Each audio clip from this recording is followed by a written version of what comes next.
अंबुज आनंद। राधे राधे। राधे राधे महाराज जी।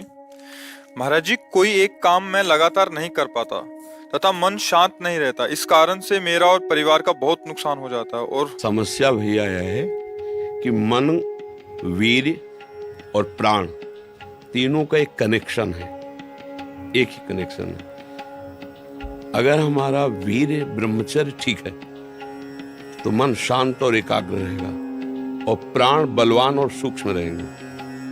अगर वीर कमजोर हो गया तो मन चंचल अशांत और प्राण स्थूल और बलहीन हो जाएंगे, स्थूल, सूक्ष्म नहीं होंगे। अब हमको मेन पॉइंट पर सुधार करना है, चाहे गृहस्थ हो चाहे विरक्त। गृहस्थ के लिए भी एक संयम से बर्ताव करने के लिए कहा गया है, और अगर जब तक ब्याह नहीं हुआ तब तक तो और संयम से रहना ही चाहिए। अगर हम लोग वीर का महत्व समझने लगे, ब्रह्मचर्य का, तो हमारा जीवन काफी संकटों से निवृत्त हो सकता है। अध्यात्म शक्ति वीर से ही प्रकट होती है। जब हम ब्रह्मचर्य से रहते हैं, भजन करते हैं, मान लो गृहस्थी में भगवान कश्यप जी 10,000 वर्ष तक ब्रह्मचर्य रहे।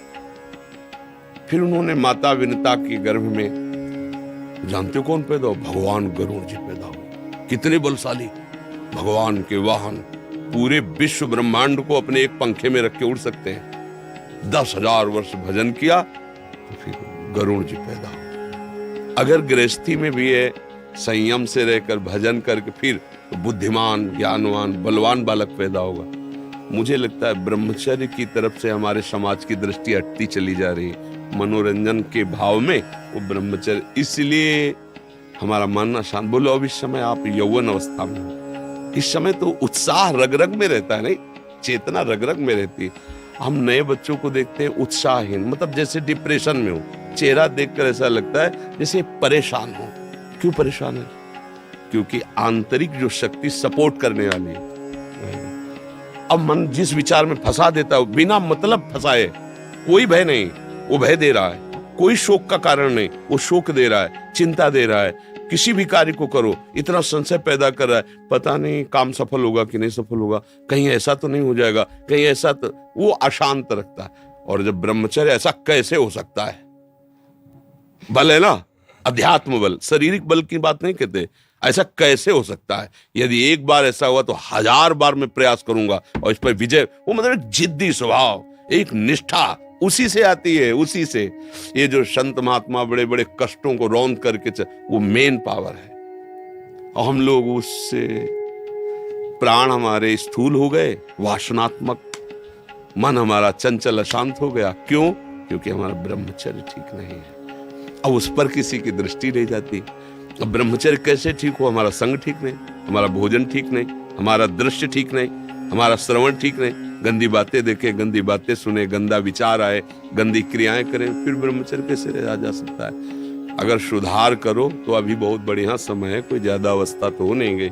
ब्रह्मचर्य का सुधार करो। हम सबसे कहते हैं व्यायाम करो। बिना शरीर को थकाए ब्रह्मचर्य को पचाया नहीं जा सकता। जैसे दंड बैठक, दौड़ भाग, व्यायाम किया, फिर आप भले गृहस्थ हो, फिर दिन भर कार्य करते रहो। 30 मिनट तो पूरे शरीर को ऐसा व्यायाम में रखो, पसीना पसीना हो जाए। अब 8-10 बजे तक सो रहे हैं तो व्यायाम कब करें? 4 बजे उठ के नहा धो करके घंटा आध घंटा दंड बैठक मारे तो आप देखो आपका जीवन प्रकाशित होने लगे। ये नहीं कहते कि बाबा जीवन, गृहस्थी में भी, गृहस्थी जीवन कोई साधारण इतना बड़ा बोझा लाद के चलना है परिवार का। शरीर स्वस्थ नहीं, विचार ठीक नहीं तो क्या है? अभी कुछ दिनों ऐसे अगर आचरण ढीले रहे तो शरीर ऐसे भयानक कमजोरी से युक्त हो जाएगा कि आपको सब कहेंगे प्रमादी पड़ा रहता है, कुछ करता नहीं। इसलिए संभल जाओ। ब्रह्मचर्य ही परम तप है, ब्रह्मचर्य ही परम धन है, ब्रह्मचर्य परम एकाग्रता है। एकाग्रता ब्रह्मचर्य से आती है। आंख मूंदो या खुली रखो, अगर ब्रह्मचर्य ठीक, एक शीतलता, एक गंभीरता, और जिधर दृष्टि लगा उधर एकदम चिपक जाएगी जाके। जैसे भजन में, नाम में, एक, या आप संसारिक कार्य में बहुत अच्छा कार्य करोगे। अगर आपका ब्रह्मचर्य ठीक ना तो जिधर बहुत अच्छा कार्य करोगे। तो शरीर में दम ही नहीं है। यंत्र का जमाना हो गया है। पहले खेती जोतते थे ना किसान, एक फार वाला होता था और पूरे खेत को उसी से जोतला है, बलवान होते। 2 लीटर मठा और 8 रोटी पाए, बैल की जैसी ताकत। अगर बैल को नाथ पकड़ के रोक ले तो वो वही खड़ा हो जाए। और आज अब ट्रैक्टर से जोती है, कोई मेहनत तो लग नहीं रही है। तो ये शरीर का हम लोग बहुत बुरी तरह से पतन कर रहे हैं। बड़ा कीमती शरीर है, हाँ, इसमें बहुत चेतना की आवश्यकता है। संसार में रहते हुए भगवान का सत्य का मार्ग चयन करके हमें भगवत प्राप्ति करनी। अरे कम से कम जितनी ऊंचाई पे आ गए उससे नीचे तो न जाए। सुअर कुत्ता तो न बनना पड़े, मनुष्य बन गए हैं तो ऊंचे चढ़े कि नीचे गिरे, पर यह ध्यान नहीं रहता। हम काम करने लगते हैं वही जहां नीचे गिरना है। अब दूसरे जीवों का मांस खाना, शराब पीना, जुआ खेलना, व्यभिचार, ये कहां ले जाएगा? एकदम नष्ट